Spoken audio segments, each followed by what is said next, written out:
देखिए डॉक्टर साहब, सबसे पहले तो मैं बहुत बड़ी सफलता मिली। निश्चित तौर पे उसके लिए मैं हमारे जो डीआरजी के जवान हैं, सीआरपीएफ के जवान हैं, जो इतनी कड़कड़ाती धूप में इतने सफल ऑपरेशन को अंजाम तक पहुंचाया, उनके शौर्य को सलाम करता हूं, बहुत बधाई देता हूं। छत्तीसगढ़ की जनता को, देश की जनता को भी बधाई देता हूं। निश्चित तौर पे सिर्फ छत्तीसगढ़ ही नहीं, पूरे देश में, पूरे प्रदेशों में जहां जहां नक्सली हैं, जहां जहां आतंकवादी हैं, उनका सफाया होना चाहिए।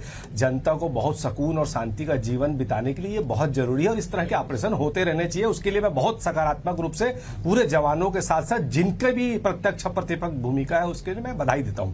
पर क्या होता है कि जैसे मुख्यमंत्री जी श्रेय ले रहे हैं, तो मैं श्रेय के लिए ये सब चीजें नहीं होती है। ये होती है कि वहां के लोगों को शांति का जीवन, विकास का जीवन जीने के लिए मूलभूत सुविधाएं मिले और उनके स्थानीय लोगों को उसका लाभ मिले।